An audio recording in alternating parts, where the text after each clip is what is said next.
Welcome to the Unpacking It Live podcast presented by Medi-Share. I'm Bryce Johnson with Luke Heaton, Henry Bieneme. For the next hour, we will unpack sports, faith, and life with you, our Unpacking It community of sports fans. Thanks to everybody listening on YouTube, Facebook Live, Twitter, LinkedIn. Glad to have you here. The chat is open. Be sure to let us know your thoughts. What are you convinced of today? Henry will be there interacting with you, and always appreciate your feedback and interaction with the show. Thanks everybody that listens to the podcast later on, Apple, Spotify, wherever you find your podcasts. And thanks for the emails, Bryce at unpackingit.com. Today on the show, yes, I will talk about Duke losing to UNC on Saturday night. As a Duke fan, it was a painful Saturday night. I'm still recovering. Shed a few tears today watching some of the aftermath of that game.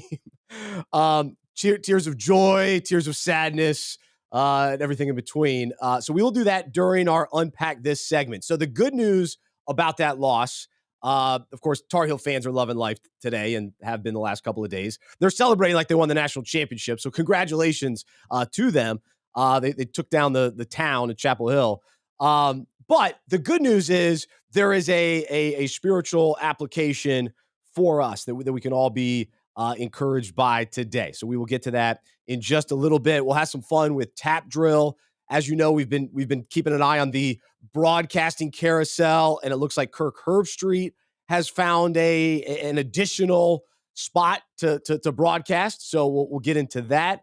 Lots going on in the NFL following the combine. I personally don't get into the combine numbers, but there are a lot of stories that are going on in the NFL, and especially with free agency coming up and potential trades and movement. That's exciting to me. That's what I get most fired up about. And then we will do I'm Convinced here to start in just a moment, and I'll let you know what I'm convinced of in regards to LeBron James. But plenty of Duke Carolina talk today on the show. So I think if you're on either side, or even if you're neutral, there'll be something that you can connect with and offer some feedback on as well. But before we jump in, I do want to thank our presenting sponsor, Medi-Share. Medi-Share is an innovative healthcare solution for Christians looking to save money without sacrificing on quality. Medi-Share is a biblical, affordable alternative to health insurance. You can text the word UNPACK to the number 201-201. And you can also check out medishare.com/unpackingit and get some information, figure out if it is the right fit for you and your family. It's been great for my wife and I. We've been members for over 5 years, and Medi-Share has provided us with an affordable and effective way to pay for healthcare. We will do the Medi-Share moment of the week in a little bit, and it involves soccer. Ooh, a little soccer. And I'll be leading the way. It's not Luke leading the way on this one. It's me. So we'll do that as well. So we got a lot to get to on this Monday. Luke, how you doing? How was the weekend? What's going on? Well, I'll tell you what. I am thrilled to talk some footy, some soccer, baby. So we are all eager, myself and all of our listeners and viewers. How are you going to right the ship? How are you going to lead the soccer conversation? Also, as a neutral college basketball fan, great day for the Jayhawks. Big 12 champs again. Got a big overtime win against Texas to have a share of the Big 12 with Baylor. So another great year to be a Jayhawk. And I am convinced we have entered into the greatest part of the year for sports fandom. Now, I do acknowledge the glory of October. So many professional seasons start, and there's so much excitement. Football's in action, basketball starting, NHL starting, baseball playoffs. We talked last week. MLB playoffs are great. Regular season, not so much, unless you're a diehard baseball fan. But March and April, oh man. Just by virtue of having March Madness and the Masters, I mean, come on. I love it. MLS, Major League I love it. Soccer is in action. We got Champions League soccer in Europe going on. Golf is, it's just, I am so excited. I'm a huge college basketball fan in general, growing up playing hoops. That's my first love as a sports fan. So I love watching it and then getting super nerdy about it. So I've been watching college basketball all season long, and my goodness, am I excited for this year's NCAA tournament and the conference tournaments going on right now. Let's the small go. conferences, who's going to get a bid? The big conferences like UNC, their seeding is increasing. So I'm convinced we're in the greatest part of the year for sports. Well, last week we talked about all the top teams losing, and now throw Duke in the mix with that. So we're heading into the tournament with all the top teams suffering a late season loss, which is fascinating. And then we'll see how they bounce back in the conference tournaments. I am bummed that App State lost in the Sun Belt tournament, so they're out. They went to the tournament last year, so my alma mater is done. But I've been a college basketball fan since I was probably 10 years old, and Duke was that team. And so I will share those thoughts in a little bit. Before I tell you what I'm convinced of, though, I did want to share a big win from the weekend. So despite the loss Saturday night, I got a win on Sunday. And here's the win. Have you ever been to Trader Joe's? Do you have that in Texas? Is that a grocery store? Is that one that you frequent often? Well, my perspective is hipsters and wives typically frequent it. I have been on one solo mission there, but it has developed an amazing brand. People love it. It's good. Love it. But it's fascinating. So I'm a big snack guy. I'm a big guy, big snack guy, however you want to put it. But hummus. I love hummus, but I love bags of snacks. That's my downfall. And Trader Joe's has the absolute best. They've got creative snacks. They've got snack mixes. They've got all sorts of nuts. They've got it all. So yesterday, we don't live near one, but yesterday we took the journey. Jody, my two daughters, the four of us as a family piled in to our SUV and drove a pretty good trip. Little Michaela napped on the way. How long? It's a good 30 minutes. Probably a good 30 minutes. Wow, 30 minutes to a grocer. All right. To a grocery store. And all we had was 1 hour to get everything we needed. Okay. And so because we don't go often, that means we needed to get everything. Oh, yeah. From fruit to snacks to dinners, everything in between, we had to do it. But here's the thing. You go on a Sunday to Trader Joe's, and it is chaotic. It is packed. You are in there trying to survive. It is, you go in there with a mission. Every man for himself. And that's the downfall. Listen, I think it is biblical to love others and put others ahead of yourself. But that is challenged to the utmost degree when you step into a Trader Joe's, because you're exactly right. It is every man for themselves. There is no courtesy. There is no you go first. There's none of that. There's no time for that. There's no room for that. You are jam-packed in there. So we had a push cart with Michaela in it, my 6-month-old, and then the cart with the groceries with Maddie.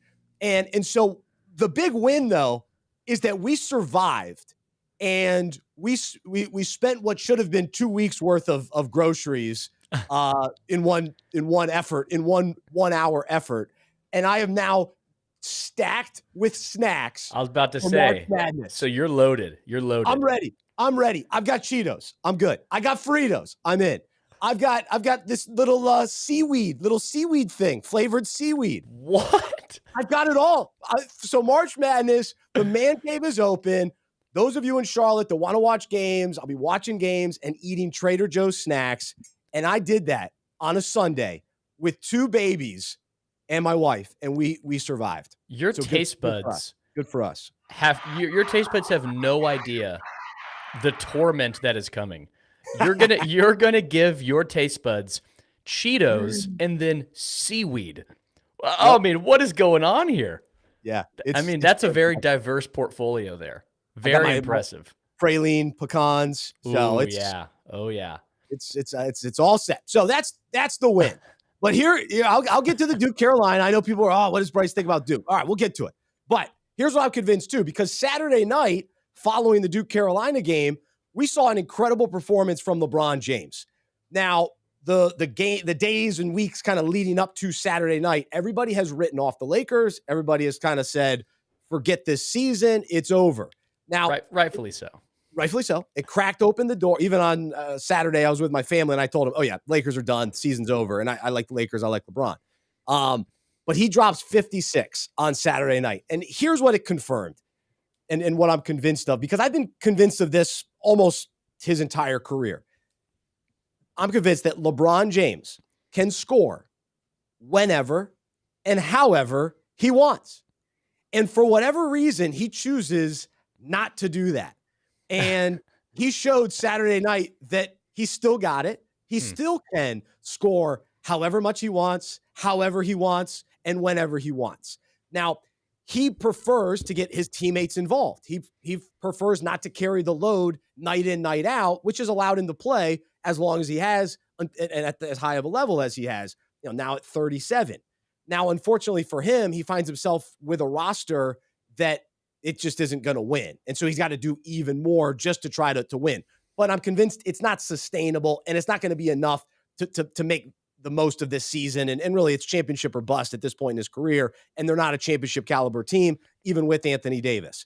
And so I'm also convinced that throughout LeBron's career, he has played with so many different teammates, a lot of different skill sets, a lot of different styles of people and personalities and all that kind of thing. And for the majority of those guys, the ones that were willing to adapt to him and were willing to jump on the LeBron train did well for themselves, and it resulted in winning championships, trips to the finals, deep playoff runs. People bought in. Well, LeBron met his match.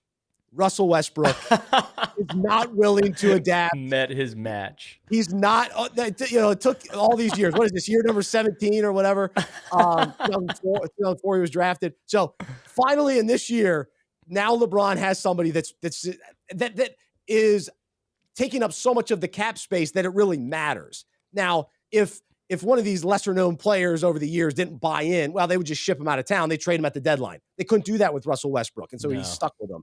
But it's just crazy that Westbrook isn't willing to adapt and buy in. And that's what's holding them back in a big way. And they're going to get rid of him in the offseason. Apparently there's no way to salvage it because Westbrook just won't change. And I'll even go back to, last thing. So Kyrie Irving, a guy that's not willing to adapt. He's not a winner. He's not a winner except for playing with LeBron.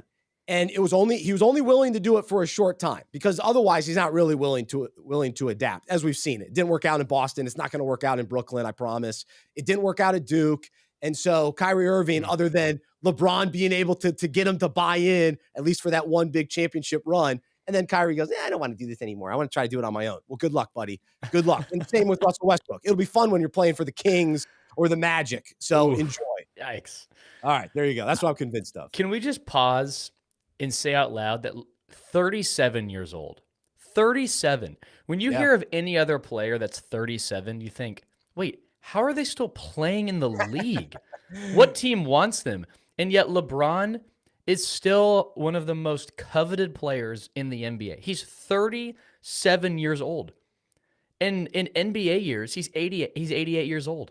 Yep. He shouldn't be hardly anyone should be in the league when they're 37 because they can't play anymore. And yet I agree with you.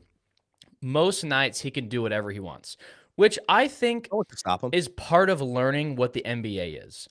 That's perhaps one of the biggest differences from college to NBA is people harp on defense in the NBA. Oh, why didn't they play better defense? Got to play better defense. To some extent, yeah, you can play better defense. Teams, you should give effort. You should work to improve your defense. But at the end of the day, these guys are actually unguardable.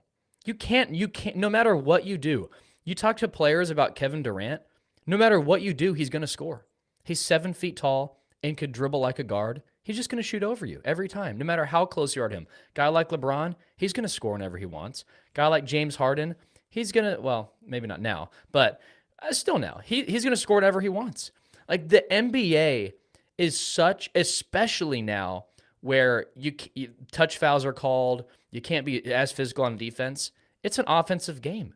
The defense is at such a disadvantage because of the rules and because of how stinking good these guys are on offense. The defense is hopeless. It's just, how can I minimize the damage? In That's right. minimizing the damage for LeBron the other day was, let's not let him get to 70. Yeah, That's it. 56, and we'll still try to win. It's just, it's remarkable. The He's, NBA is at such a high level on offense. It's crazy.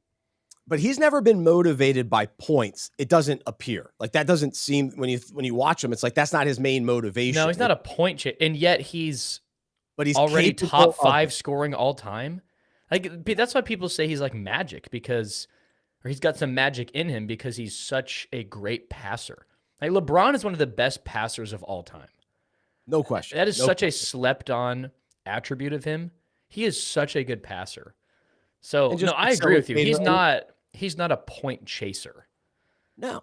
But maybe this year, now that they're kind of out of championship contention, they may or may not sneak into the playoffs. I don't think they will, but he could win the scoring title. So maybe that's what he's after at this point. It adds I to still the say resume. if they make the play-in games, I don't want to play the Lakers because it's playing LeBron. And if it's just no matter what has happened that season, one game on the line, and you can say, all right, LeBron, we need 50 points out of you. LeBron can go get 50. Absolutely. Absolutely. Man. So there you go. That's what we're convinced of. Let us know what you're convinced of. Leave your comments wherever you're watching right now, or email Bryce@unpackingit.com. So we're going to unpack this about Duke and Duke losing to Carolina and the big win for UNC. But I've got some other thoughts to go along with the spiritual thoughts as well. But I got to tell you, going into the game, it was highly anticipated. ESPN went all in on the coverage. And so there was so much hype, so much buildup. And as someone who's been a Duke fan for so long, there was almost this assumption that Duke would just go out and win the game. It was almost like not even fathomable that Duke could lose this. And I give a ton of credit to UNC and Hubert Davis. And he's a former guest on the show. I like Hubert Davis. Awesome guy. I'm rooting for Hubert. I couldn't believe the negativity surrounding him from Carolina fans throughout the season. And it seems like this win has cemented him at, kind of some of the doubters. All right, this guy is going to figure it out. He's a great coach. And his players love him. His players love him. Absolutely. There's nothing not to like about him. Now, that looks like Chris Carroll and Nolan Smith don't like him so much, but that's another topic. We'll let social media have that one. I was reading that Hubert Davis was on the last Carolina team, unranked Carolina team, to beat a top 5 Duke team at Cameron. Hubert Davis was on. So kind of coming full circle there. But about Hubert Davis, and he was on record saying, you know what, I heard all the chatter, but he literally was saying, I'm in this for these players, for these kids, for these students, and I want to impact their lives. That's right. He's just an awesome too. Yeah. If you haven't heard his interview, that Bryce had him on, it's awesome. He is, even as a Duke fan, Bryce is you're a diehard Duke fan, and yet you have nothing but good things to say about Hubert Davis, and which is true. Hubert Davis is awesome. Yeah, so we'll give him a little love, but now I got to focus on the Duke side of things. Yeah, so we got to give Coach K some love today as well. But going into the game, I just assumed they would win. But I also thought to myself, tonight isn't about the game. Tonight is about Coach K being celebrated, and it's about Coach K and his final game. Now, when the game ended, I didn't feel that way. I felt devastated. Oh. I haven't been that upset about a sporting event in a long time. I have grown and matured as a follower of Jesus. I've grown as a sports fan. I try not to let games, dictate my emotions as much. But I got to tell you, following that loss, I was beside myself, and you could see in the crowd. I mean, people didn't know what to do. To think how loud that arena was, Cameron Indoor, before the game, during the game, And compare that to how quiet it was after the game. Oh, That was remarkable. Very rarely do you see an opposing team celebrating to such silence. I mean, there were oh a few no. parents there from UNC, but there weren't many fans. I mean, there were very few Tar Heel people in that arena. That was a Duke crowd, no doubt about it. And they were all there stunned. And I felt that same way sitting in my recliner. And I didn't think that that was going to be the case because I thought, well, no, tonight's just about K. But the fact that the players let him down and couldn't come through and get the win, it was hard to swallow. It really was. Do you wish that it wouldn't have been Duke Carolina for his last home game? So as a neutral fan, Duke Carolina is awesome. No matter who's ranked, who's unranked, no matter how well they've done that season. Like Coach K's record is around 50% against Carolina. It's above very 50. very even series. 50 to 47. And I was watching that game, and after the game, I was thinking, for the Carolina players, it's all about the game. To them, it's can we go in and beat Duke? For them, it's all about the game. But for Duke fans, and for the narrative for a neutral sports fan, it was, oh, this is Coach K's last home game. It's all about him. And after the game, I'm thinking, wait, no, this is one of the biggest rivalries in sports, and we almost lost that because it was about Coach K. So I was thinking, I was kind of disappointed that it turned out this way. I would have almost rather it would be Middle State College coming to Cameron Indoor, wipe the floor with them, and then celebrate Coach K. So as a sports fan, I was disappointed that we didn't get it. It wasn't a true Duke Carolina game because it felt like really only half of the people were in it. That's what it felt like. No, my thought is, even as a Duke fan, listen, this was as I'll talk about in a moment, it was unacceptable. This should not have happened. But because it did, as someone who also just loves sports and loves rivalries, this is fantastic for the rivalry. Because UNC, I mean, this moment in sports history will never be seen again, as far as a guy being in a program for 40 some years and builds a program out of nowhere and builds it to the cream of the crop in the sport, and then coaches his entire career there, and then to go out when he wants to go out and to have a moment where he's actually celebrated, and then for that to be ruined by the rival. This just adds to the tradition. This adds to the hatred, the sports hate that's there. And so that to me is a phenomenal thing. Let's go. Cause now I want to play Carolina in the ACC championship. It won't make up for this, but it'll help. And then I can't wait for next year when, UNC, let's pretend, well, I don't even know if they can be number one in the country, but they're number one. And then Duke knocks them off, and it just builds and builds and builds year after year. And so I think listen, trust me, as a Duke fan, it's brutal. It's awful. But this is great. This is the fact that they could pull this off. Good for them. Good for them. No, I definitely see that. I guess I'm just kind of going your route. Like, you don't like your food to touch. I don't know if I want the Duke Carolina rivalry game to mix over with Coach K's sending off party. Because I don't think you can, in the moment, you can't have both. I agree with you. It makes for a great storyline, and we're going to be reading about this, and Hubert Davis and these Carolina players are going to tell their grandkids about this moment. Go watch.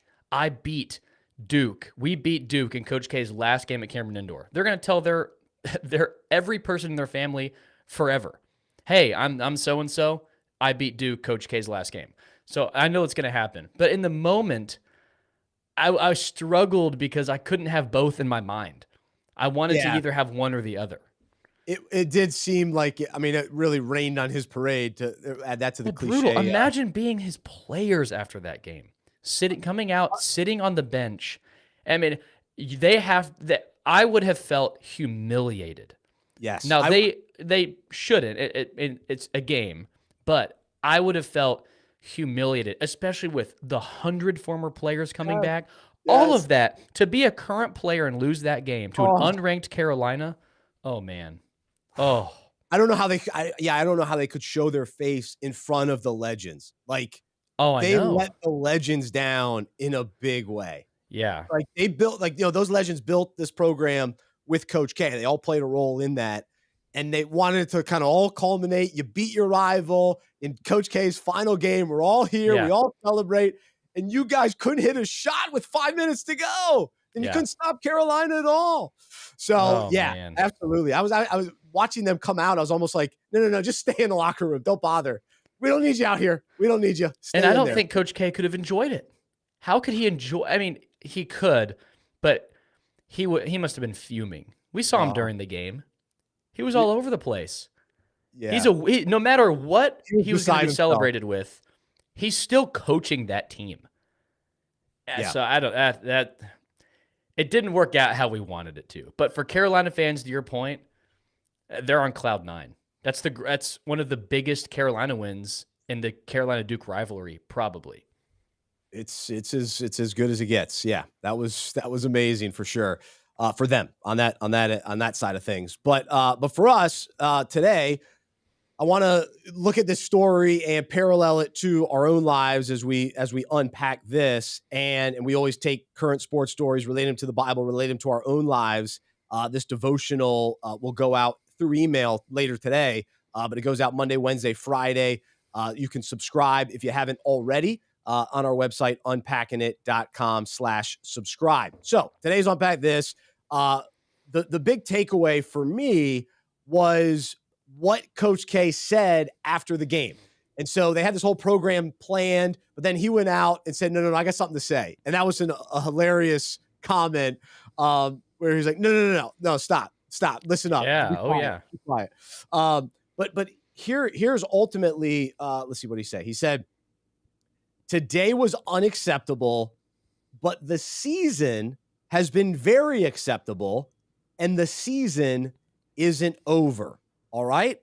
So that's what he said. And for me, you look back at this game and you go, okay, this was a mistake. This was a loss.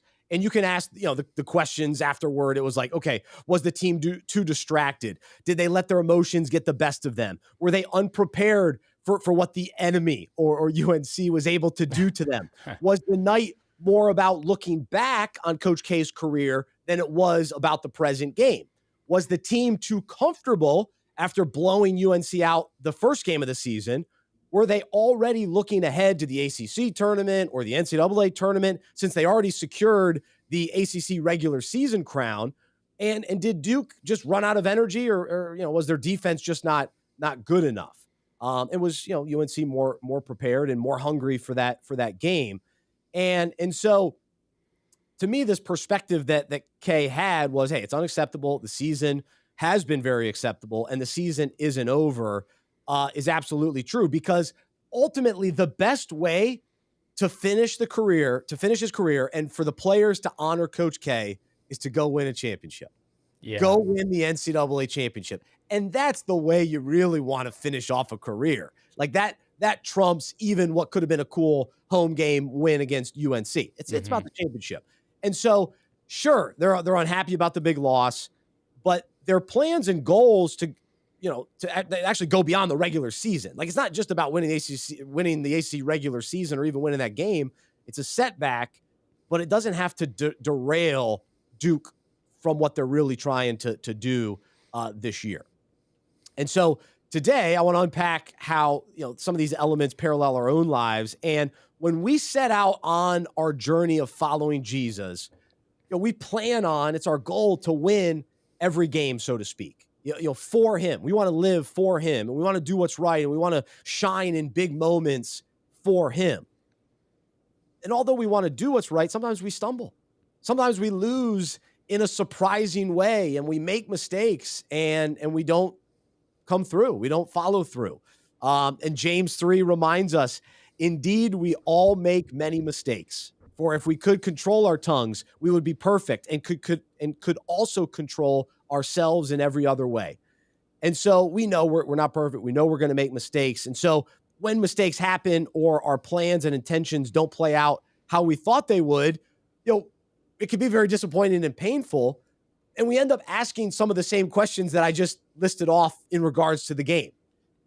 Did we, we asked, how could this happen? Did we get too distracted? Did we let our emotions get the best of us? Were we unprepared to handle the enemy's attack? Were we too busy looking back on previous successes? Did we get too comfortable? Were we too worried about the future? We weren't focusing on the present. Did we run out of energy, or our defense wasn't good enough? And so all those questions are good for us to evaluate in life and help us grow and learn.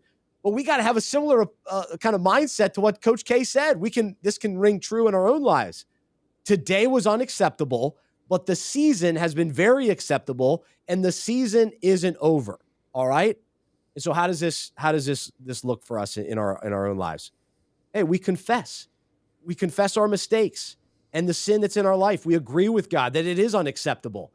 And then we've got to remember that because of Jesus' death and resurrection, despite a loss, we are still declared accepted by God through grace when we place our faith in Jesus. 2 Corinthians, for God made Christ, who never sinned, to be the offering for our sin so that we could be made right with God through Christ.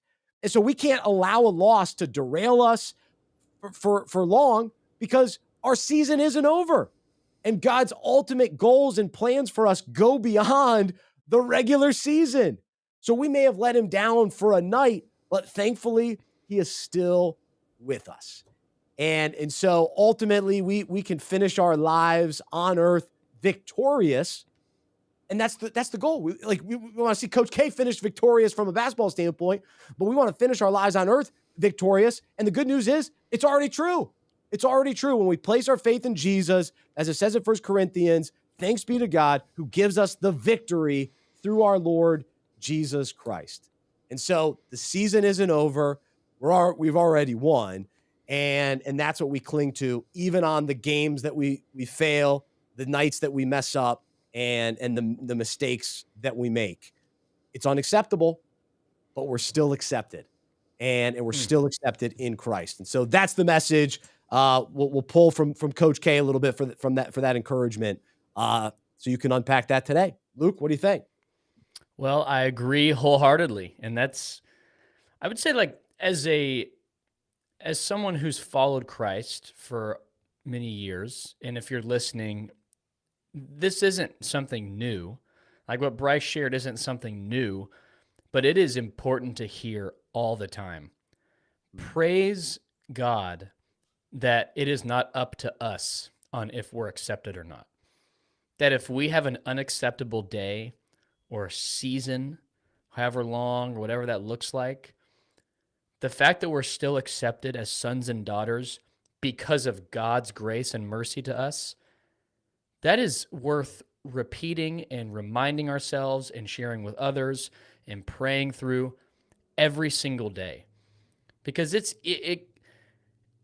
foolish in the eyes of the world. Like the Bible and the Bible talks about the wisdom of God is foolish in the eyes of the world. But it is true that we are accepted no matter what we've done. And also considering we're going to remain accepted no matter what we will do.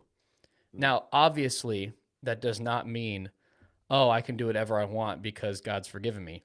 Romans 5 and 6 directly talks about that. Should we go on sinning so that grace may increase? By no means. We're called to live a new life because we've been genuinely transformed, but we know that we still sin on this side of heaven. And it's just so worth celebrating. I'm acceptable to God because God has chosen to accept me out of his mercy and his grace. So I think that's a great reminder, looking at the Duke game on Coach K saying tonight was unacceptable, but the whole season is acceptable. That is a great example of what we're saying for our faith on. Reflect on your own life. I think in my life, there's been plenty of times where I've done unacceptable things. I've been unacceptable in the eyes of God. I was born unacceptable, but yet because God has declared me acceptable, it's because of his grace and mercy. And I don't know, it's so worth talking about because it's almost unfathomable that, man, how great is that? So I think that's a great reminder. So Thanks to Coach K for helping us out on the podcast with a great example. But That's right. I think that's a great example of what we experience in our lives as followers of Jesus. Amen. So check out the devotional in written form, email form later today, and so you can contemplate it a little bit more. And if you ever want to join us on a Wednesday unpacked lunch, we unpack one of the stories from the week, one of the devotionals from the week over lunch, virtually noon to 1 Eastern. And so if you ever want to be a part of that, you can shoot me an email, Bryce at unpackingit.com. It's a We'll have great anywhere time. from, yeah, just a handful of guys to a dozen guys or so. And maybe never more than that. It's usually less than a dozen, but would love for you to be a part of that sometime if you're interested. All right. So that's the spiritual side of things. A couple other, even other spiritual thoughts as well, just about this game and about even Coach K and his career coming to an end. Um, Going in and even throughout the season, I've appreciated other coaches honoring Coach K. Of course, Jeff Capel at Pittsburgh did because he's a former player and assistant coach. And Tony Bennett, I thought, was really cool at Virginia, the way that they honored Coach K. And it was awesome with all the players there and them all giving him a dab and high fives coming out of the tunnel. It was really cool. But I always get a little cringy when it comes to the worship of the guy that we're honoring. And it's such this fine line in sports that we're guilty of this as sports fans, because the reality is, I did a sermon on this in my church, that we're made to worship, and it comes out in sports oftentimes. We could do a whole segment on this, but the idea that people were using their hands to praise Coach K, I don't like it. I can't, as a follower of Jesus, who my awe and adoration is for him and ultimately him alone. Now I'll give honor to people and respect and we're even called to honor people. And so there's a certain level that's great in that. But man, some of these people, like some of these crazy, they're called Cameron crazies for a reason. It goes too far. And even as a Duke fan, it's like, pump the brakes. But you know what I was thinking about? It's like, okay, we respect these guys for what they do and what they accomplish. But I actually think if you really dig deeper, it's actually more than that. One, we're designed to worship, but we're ultimately designed to worship God. But the other thing is, I think our appreciation for athletes and coaches is more about the memories, the personal experiences, the personal enjoyment that they've given us. And so, like, especially for me as somebody who was a Duke fan as a kid, and I have all these memories watching them and seeing all those players, to see JJ, who was who's probably my favorite Dookie, Grant Hill, Steve Wojciechowski, Elton Brand, Carlos Boozer, Dunleavy, the list goes on, Lee Melchione, Matt Christensen, let's go. It's awesome, baby. But all these guys, me and Dickie V, we love them. Kyle Singler, don't forget about him. I love Singler too.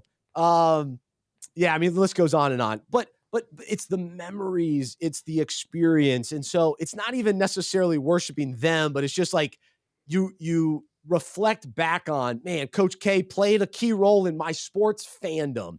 And I appreciate that. And I appreciate that as a Duke fan, I've been able to witness. I didn't really witness the first two championships. I kind of came on right after that as bandwagon rider, of course, but witnessed the other three championships and lost in the championship as well. But that's to me what comes to mind. And then also, what I really appreciate is that he respects his wife the way that he does. Now, I don't know how he is personally, behind the scenes, but from what I can gather with the stories that I've heard and watching him honor his wife, just by holding her hand walking out, I find that very special and encouraging. And my wife and I even had a conversation about it that was cool.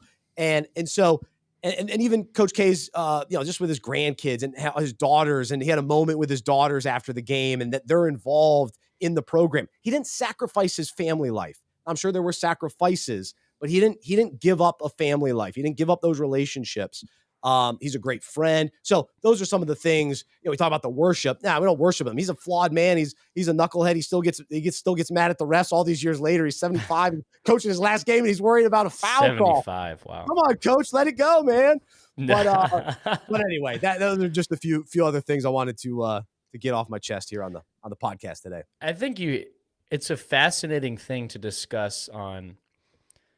So when I think of my fandom for my favorite teams, like I say Mavs 2011 all the time, but my love for the Mavs is not like I didn't win that championship, but you didn't play? Yeah, shocker. Couldn't jump over a textbook in high school. It was Mr. Fundamental, Nice. Energy guy on the bench. There you go.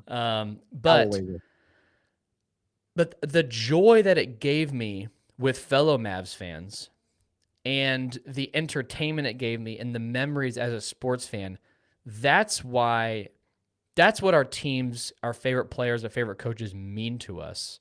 It's those experiences. So why it's so special to see those former Duke players is because you're seeing your brain and the memories are fast forwarding while looking at all those players. It's like you're re-experiencing those memories again, but it's not like, oh man, it's not, I'm centered around that 92 championship or that 2001 championship. Oh, wow, that was a great day. But seeing those players, it's like, wow, the journey and the joy of being a Duke fan for you, you're reminded of all those amazing memories of being entertained, of shared experiences with fellow Duke fans. But even as a player, when you talk to players about what they miss most, they miss the locker room. They don't miss celebrating after the final buzzer.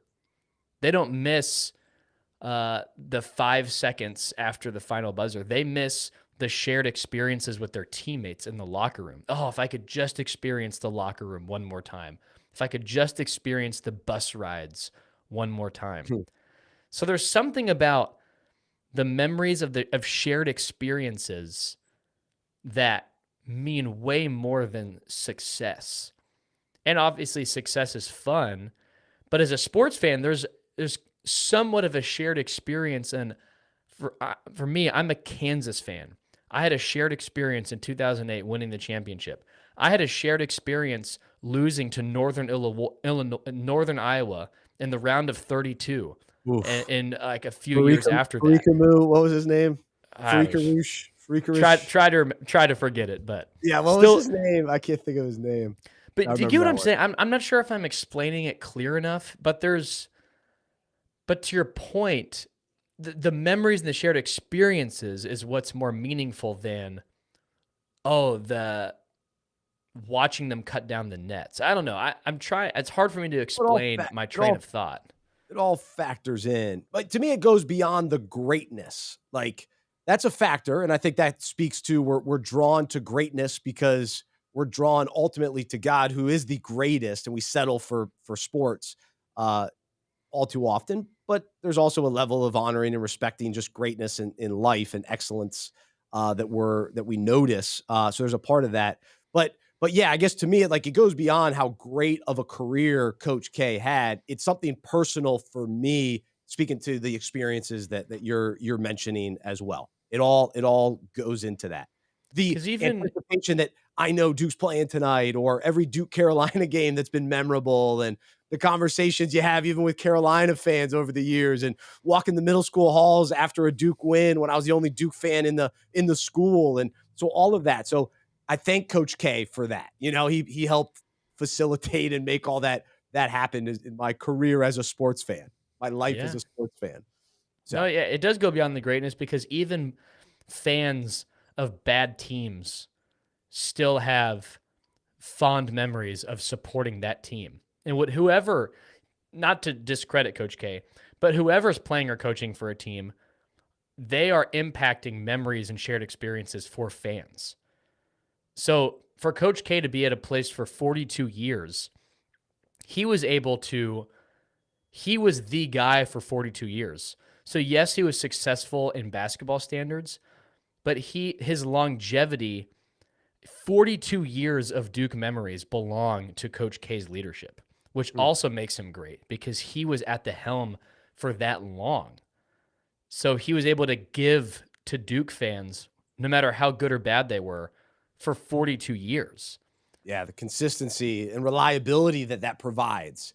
There weren't, there were some off season or down seasons, so to speak, but yeah, it's not like other programs that get a new coach every 5-10 years and then you start over and rebuild and all that kind of thing. It's been a consistency that's remarkable. Yeah. That you can't even. It's hard to find comparisons. It really is. So, would love to know any of your thoughts. Duke, but also just how you relate to it in your own sports fandom and some of your thoughts on this.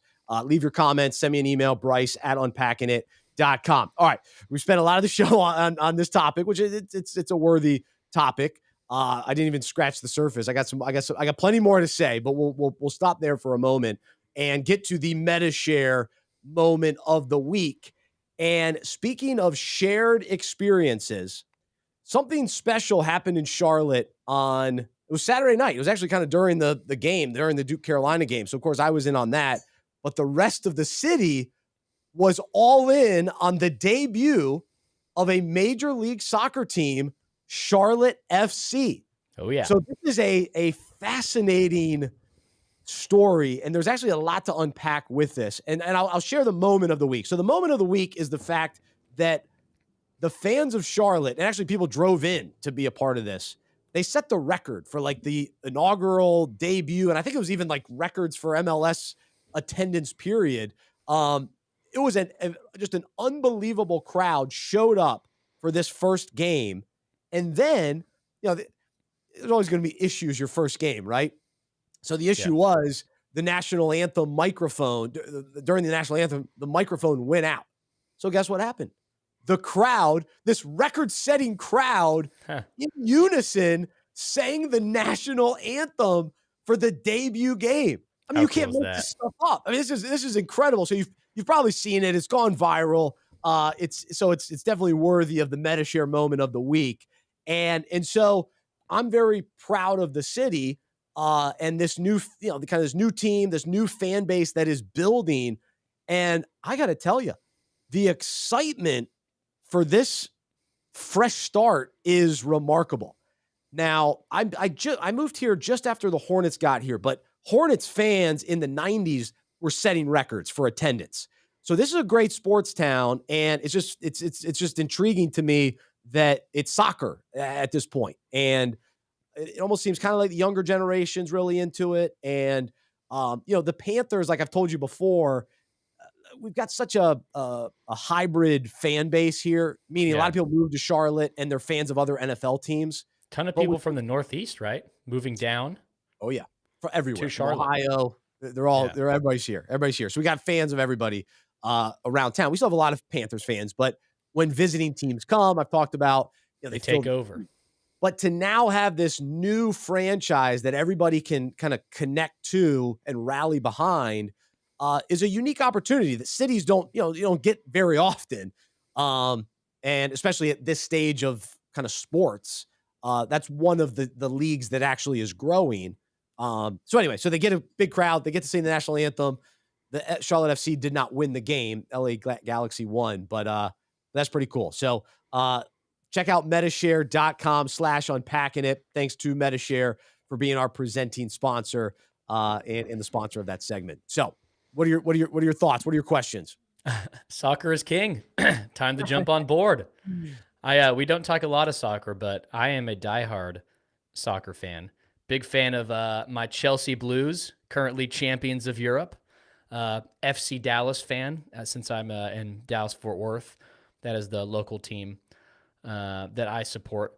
We're coming for you. Well, FC Dallas has been kind of on a struggle the past few seasons. But I will tell you, soccer is king, especially in regards to game environments. I think the thing I'm learning most is soccer fandom travels no matter what country you're in. Because we often compare, Like football games are fun, NFL games are fun, but have you seen the fans at European soccer games? Have you seen the fans of English Premier League soccer teams? I'm thinking now that that's an unfair comparison because that's NFL to soccer. But we're seeing now soccer in the United States of America and in Canada. It's the same. You go to FC Dallas game, the fan section, absurd. An expansion team in Charlotte, a record-setting crowd. What, 70-something thousand fans? Yeah. Like soccer travels. The culture of being a soccer fan is you sing the whole game, you go berserk for goals. It's just it travels no matter what country you're in, and it's fascinating. It's something we're not used to if you're a NFL fan or an NBA fan. But I'm telling you, give soccer a chance. If you have an MLS team in your town, please go to a game. It is so worth it. I'm waiting for the invite. So somebody's got a ticket for me. I'll go. I will go to a game. It's gonna be a tough ticket to get. So if somebody wants me to go to a game, I will. I'll get over there. I will say, kind of inexcusable for the microphone to go out. They're playing where the Panthers play, right? It's not a new stadium. No, they should be. They should be ready to go. It was a little weak, but it turned out to be a cool moment. Maybe it was by design. Who knows? Who knows? Maybe they thought that'd be cooler anyway, which it was. But the way that they did the lights and I'm telling you, apparently soccer games are again. Please go to a game if you have a team in your city. It is so worth it. Yeah, I hate to admit it, but yeah, I haven't been to a soccer game and I haven't been to a hockey NHL game. So I've been to go to a Charlotte Checkers game. Well, AAA hockey. I went solo. I went solo to a game the summer I lived in Charlotte, an intern for Unpacking It. Solo to a Charlotte Checkers game. You didn't invite me to it. To the Calder Cup, I believe what it's called. Charlotte Checkers were in the finals. It was fighting the whole game. It was unreal. Like AAA hockey is crazy. I got to get over there for sure. So anyway, it's exciting. Some cool, just cool excitement. I bumped into somebody at church and he was at the game and it was the place was rocking. And so who would have thought Charlotte, the hub for soccer now. So there you go. All right, let's have some fun. We got to do tap drill with our remaining time together today. Some other interesting stories from the world of sports from the weekend. And let's say hello to Henry Bieneme. He's a little under the weather today, but hopefully he can get through it. And we'll let you get us going here. We may still have to talk a little Duke Carolina, but I'll let you take it where you want to go.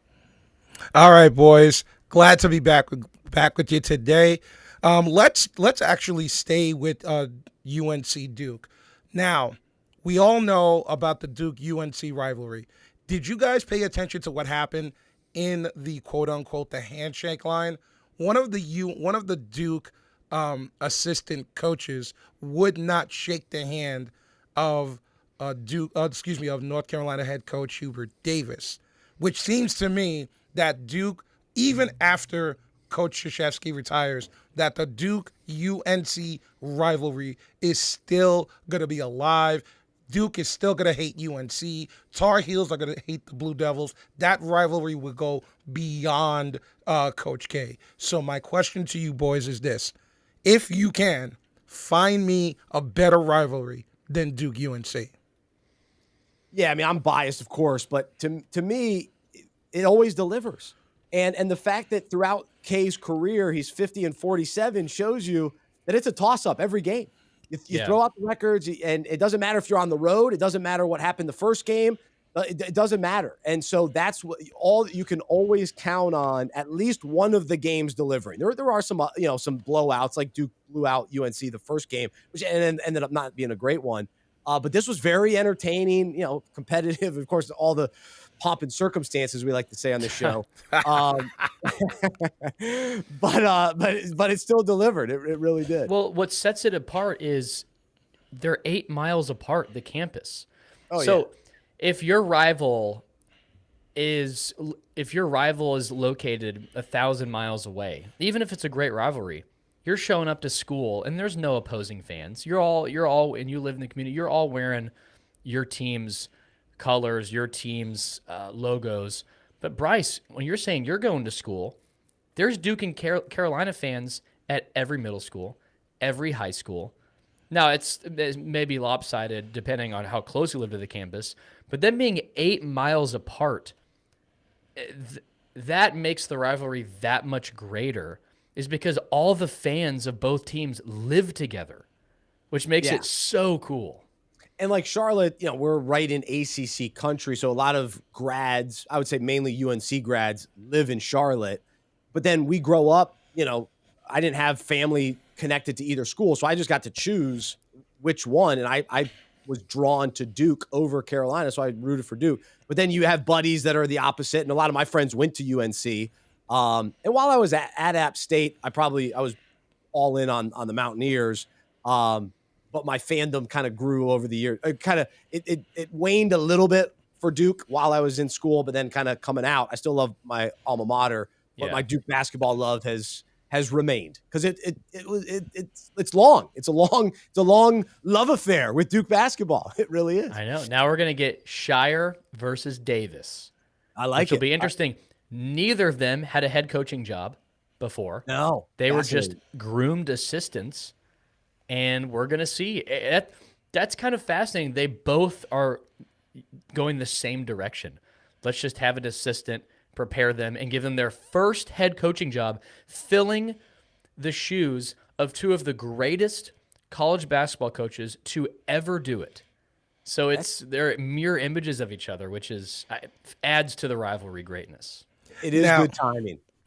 Now, for me in particular, as far as Duke is concerned, I'm pretty sure Coach Shire will be a great coach. But for me, I thought the guy who was going to move next right after Coach K retired was going to be Jeff Capel.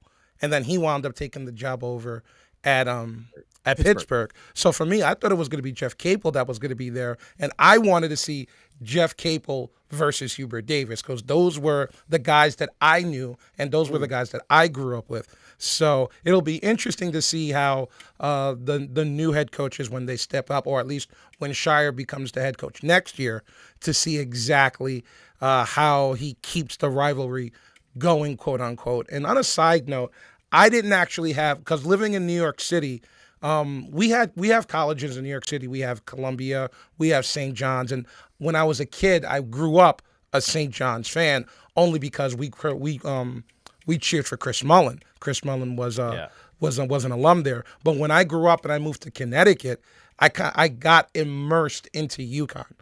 Well, into UConn, especially the women for their dominance back then when I moved up here in 2004. That was at the height of Gina Auriemma's powers. Now in 2022, you've got Tennessee, you've got Stanford, South Carolina is the number one team in the country, or at least they were at this point. And UConn's got like a whole bunch of rivals. It went from Vivian Stringer, it went from Pat Summitt, it went from Kim Mulcahy, I believe her name. Kim Mulkey, who still doesn't like him to this point. And so UConn itself has a whole bunch of rivals throughout the generation. So as far as UConn's concerned, it seems like it's UConn versus the entire NCAA. So you could take that for what you will. Now I have a question for you guys. When you guys go to a sports event, do you stay in the seat that you're in, or do you look to move down? Well, you're bringing this up because Glenn Davis, apparently during the Boston Celtics game, former Celtic, he gets caught. He gets caught trying to move up to the courtside seats that weren't his, and ESPN caught it on video. And, hey, the what do they call them? Ushers. Hey, these are your seats, or the people that were actually sitting there, like, hey, these are my seats. And so how embarrassing for Glenn Big Baby Davis that he's got to move. But when I was growing up, I'd always move down. I would if it was a Hornets game and it was the third quarter and there were empty seats, I was moving down.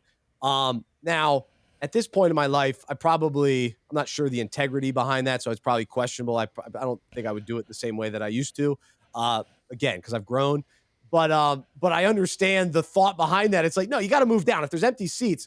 But the biggest frustration is guys that don't show up. If you're in courtside seats, you don't show up till the third quarter. Somebody should be sitting in those seats. So there should be a process that, like, all right, who wants to come sit in these? We gotta fill these seats, because you can't be showing a game on TV and you got empty seats. Yeah. Courtside. So you got to fill those.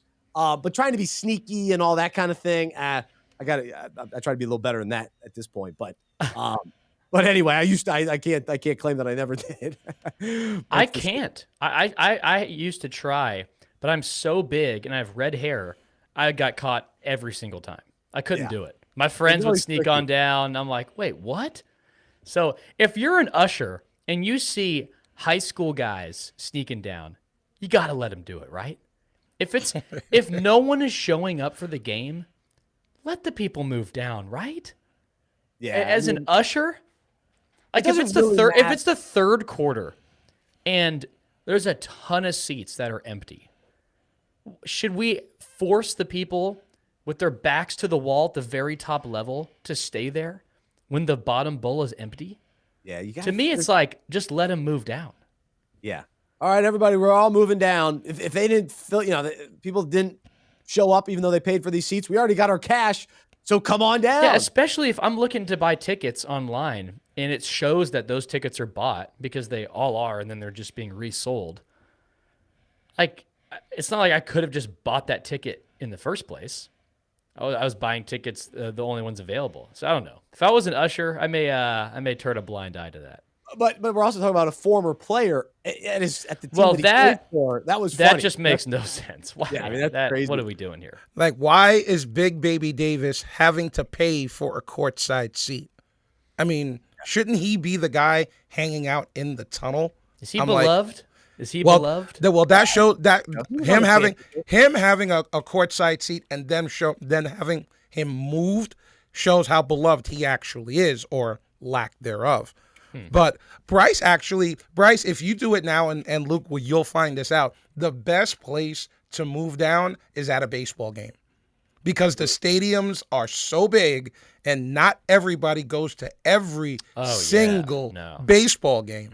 You can't sell out those places. You can never sell out those places. So Guess what? They're all empty right now. Plenty of seats available. You're not watching anything, but the seats are available. Go stand up. Third baseline, you got it. First baseline, wide open. Let me tell you, if and when baseball does come back, I guarantee you'll be able to find a seat, because probably not a lot of people are going to care anyway. Well, so we're going to move on. We're going to move on from that. And you guys mentioned it earlier today about the play-by-play announcers carousel. And now we even have another twist to that, where Monday Night Football analyst Brian Griese is going to step down from the booth and go into coaching. Now, I don't know about you guys. I've never heard of Brian Griese actually being interested in coaching. I don't know if he ever was a coach. He's never coached. I remember him as a quarterback, but he's actually going to be the quarterback's coach for the San Francisco 49ers. Now, we already know that position is already in flux. Is Jimmy Garoppolo staying? Is he going? Is Trey Lance going to be helped by this? So, boys, what do you think of Brian Griese going from Monday Night Football analyst to quarterbacks coach? Yeah, I found that news fascinating, but the connection between him being a former Michigan guy and Tom Brady being a former Michigan guy, I think there was some overlap when they played together. It stirs my interest in Tom Brady to San Francisco. So I'm still buying that narrative. And so this just kind of adds to that. But as far as Brian Griese, I mean, he was out of a job with ESPN at that point, as far as Monday Night Football, because they got Troy Aikman. So that was the end for him. And he's fine. He's just kind of a vanilla broadcaster, in my opinion. Kind of take him or leave him, neutral guy. Doesn't really move the needle for me. So I'll be curious to see what he does in San Francisco. But I think he'll be getting Tom Brady prepared for Sundays. That's what I think. Wonder what it's like. I mean, he hasn't played. He hasn't played since 2008. He's never had an official coaching position. So I wonder. I just think of the energy it takes to be a coach in the NFL, how many hours you put in. He hasn't been in the league in a coaching position. He's leaving a broadcasting job where you never work. You just broadcast. I mean, Come on, it's come like on. you. Okay. Wow. That's Shots fired. Just going off what people say. Shots people- fired. respectful. Just saying, you get your weekends off.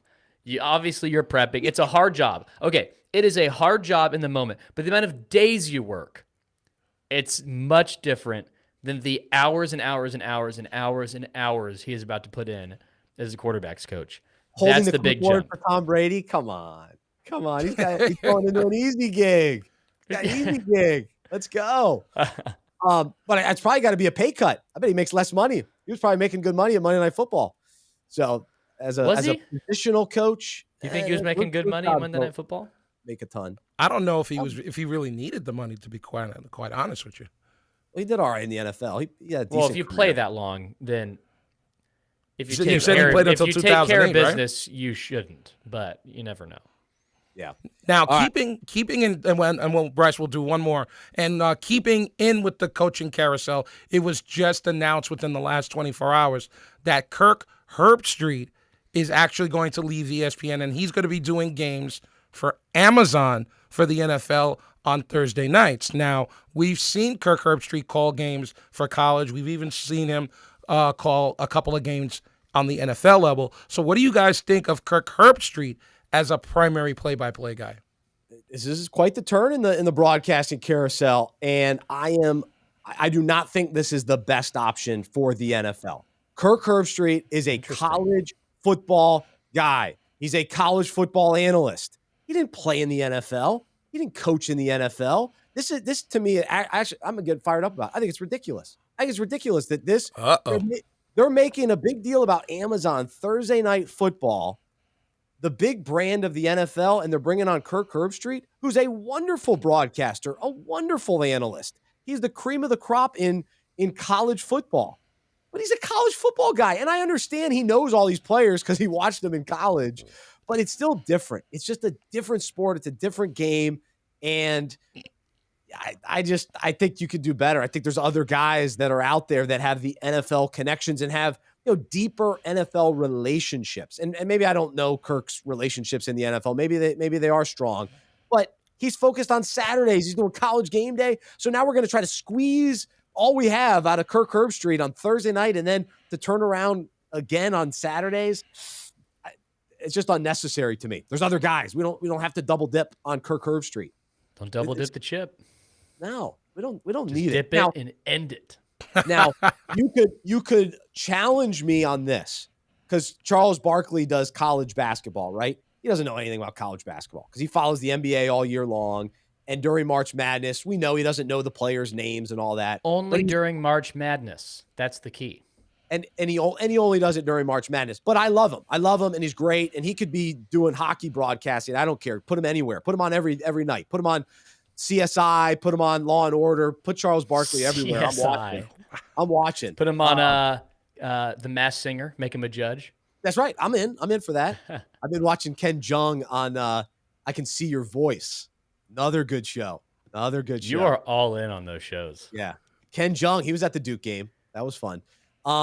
He was going nuts. But yeah, so I'm as far as the overlap, I'm okay with it with Charles Barkley, but I'm just not okay with it with Kirk Herbstreit. And also it's a game analyst. To me, you got to really know the ins and the outs, and you got to know what's going on. And to switch back and forth on the rules, even like college football is a little different than the NFL with some of the rules. So anyway, that's my take on it. We'd love to know the listeners' thoughts on this too. If he was leaving ESPN, that would be atrocious because I want him to keep calling college football. So he's still calling college football. I mean, I love Kirk Herbstreit. I think he's great. Kirk Herbstreit too. He offers tremendous value on broadcasts. I mean, I guess it's interesting. Wasn't he the guy? Didn't he say Tariq Hill? We got to get no more Tariq Hills. Yeah. So come on, man. But that was unfair to him. Hey, go call an NFL game. I mean, I wonder if he'll get I burned out. don't think he got the call the week before. That's, no, well, saying Tyreek Hill is unacceptable. That's one of the faces of the NFL. But I wonder if he'll get burned out. Now, I know I just said broadcasting, you get a lot of days off.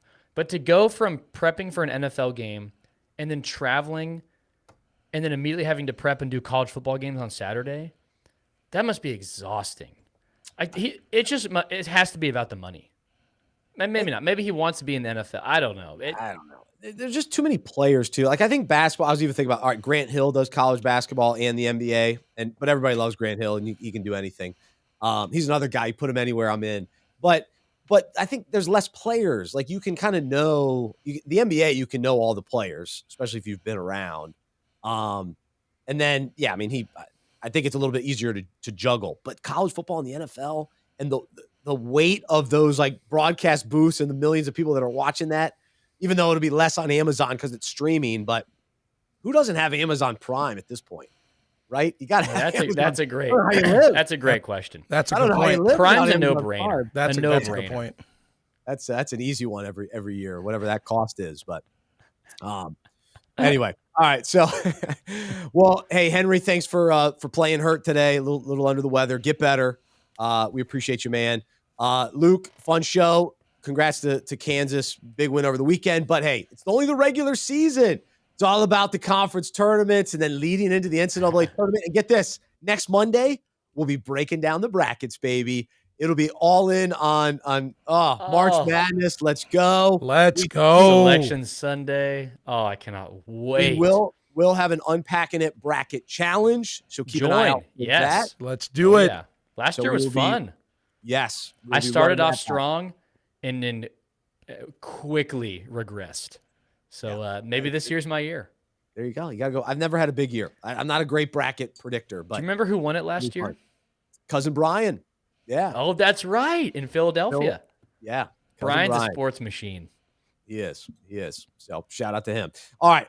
Well, great show. Appreciate everybody listening. Thanks for all the interaction and feedback. Good show. Thanks for lifting my spirits after a tough Duke loss.